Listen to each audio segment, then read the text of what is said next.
Ever since Negan has appeared in The Walking Dead, there's been a number of different videos out on the internet talking about his skills as a dictator, the system he's created, and sort of breaking it all down. Well, allow me to throw my hat into that ring and chuck in my 2 cents about how I think Negan could actually rule the world if he just tweaks a couple of things in his organization. Now, yes, of course I know in the comic books, Negan's story goes in a whole different direction. But on this channel, we're really more interested in talking about strategy. So we're kind of ignoring what happens in the fictional universe, and we're just talking about the strategy of what could be done in this scenario. I'm not saying that this will happen in the show, because it doesn't in the comics, but we're just talking strategy. When we look at different empires throughout history, all of them have ruled either by brutality or by benefit. Brutality for anyone who steps out of line, or people stay in line because it benefits them to do so. The very best empires have used a combination of both. Negan certainly has the brutality aspect down, there's no doubt about that. He sets very clear rules and he enforces them without exception. No exceptions! He's feared by both his own men and the people, but fear alone is not enough, because eventually things will get bad enough that people's frustration will outweigh their fear, and then everything just falls apart. We're starting to see that happen in The Walking Dead. The cost of living under Negan's system is so high, people would rather risk death to fight him off. So I suggest Negan should look a bit more at the Roman Empire during its peak, not during its decline, but during its peak, to build a better system. Because the Roman Empire used both of that brutality and benefit system. The Romans yielded genocide like a weapon against any city or state or nation that rebelled against them. When one city would rebel, they would completely raze it to the ground, killing everybody. The massacre was so great that it would scare all the other nations and all the other cities around that they wouldn't want to risk rebelling against the Romans. Negan has done similar things. We saw that episode with that town made of all the women because Negan came and killed off all the men. So he's obviously willing to do that, and it does set an example, but the Roman Empire also had benefits to stay in it that helped to stop rebellion as well. The Romans didn't just conquer an area and tax it, they built roads so that people could travel safely and carry their carts around without hitting giant potholes. They did have taxes, but they kept them very low so people had more money to spend. They built aqueducts to bring in fresh drinking water so people wouldn't get terrible diseases from drinking contaminated water. The Navy wiped out all the pirates on the ocean. The army took out all the bandit gangs on the roads that would prey on travelers. This made it much easier for merchants either by sea or by road to travel all around using these new roads, and with all the extra money that people had from low taxes, it resulted in some incredible prosperity. During the Roman Empire's peak, people obeyed the empire and wanted to be in the empire, not just because they were afraid of what happened if they tried to rebel, but because they gained so much by being in it. All right, but apart from the sanitation, the medicine, education, wine, public order, irrigation, roads, a fresh water system and public health, what have the Romans ever done for us? Brought peace?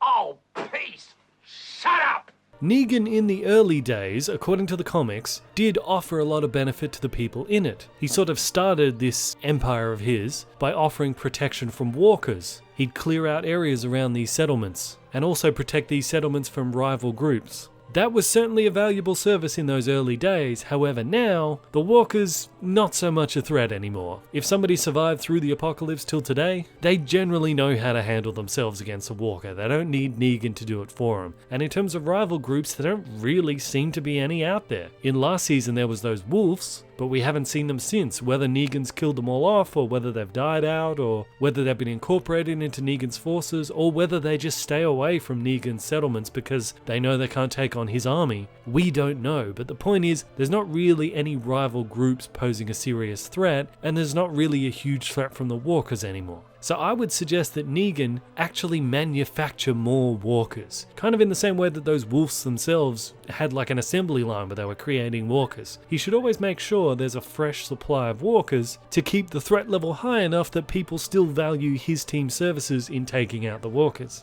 I'd just take care of one of these dead pricks that could have killed one of y'all. Service.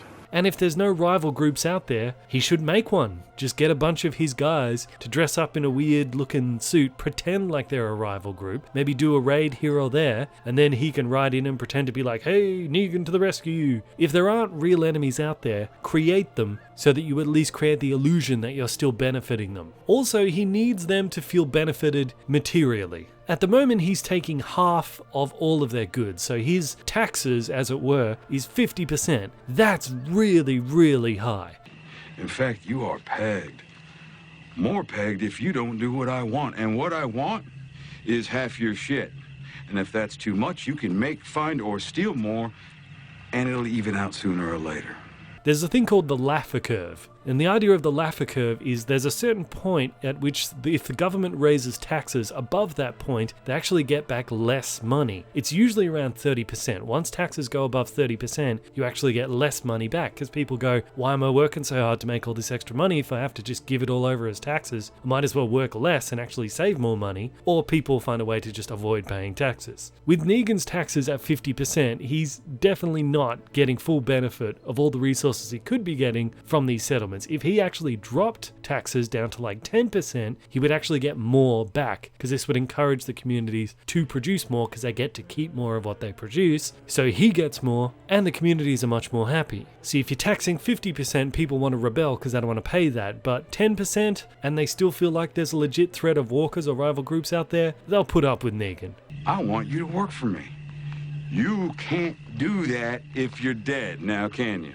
As I mentioned with the Roman Empire, new safe roads opened up trade, opened up markets. Maybe Negan could do a similar thing. Maybe once a month he could create like safe highways between the different strongholds that he controls, and they can have one big market where everyone can come in, trade goods, meet people. Apart from being just an economic incentive for everyone, it would also kind of add to this sense of community amongst different groups. They're meeting people in a friendly environment, in a safe environment that they otherwise couldn't meet. It would also mean there'd be a much greater variety of produce created. At the moment, each of the communities seems to just be farming and producing their own goods. If you have to farm your own goods, you can only really produce a couple of different crops, like maybe potatoes, maybe beans, maybe carrots. You can't produce more than that because you just don't have enough. But if this is shared amongst all the different communities, you could have one community growing the beans and carrots and potatoes, and then other communities could do other things. They could farm chickens, they could brew beer or moonshine or wine or create clothes. There's lots of different stuff other people could create. By allowing trade amongst different strongholds, Negan and all of the people would get a much bigger variety of produce that they otherwise wouldn't get. Even if you hate Negan, you would still want to be under his network because you couldn't have access to all these things if you weren't. The Romans also were famous for their gladiator arenas, their bread and circuses. They also kept the public entertained with other things so that they weren't just constantly thinking about how much they hated the guy that was in charge. Maybe if Negan used these monthly markets to also organize some kinds of like sporting events, doesn't have to be like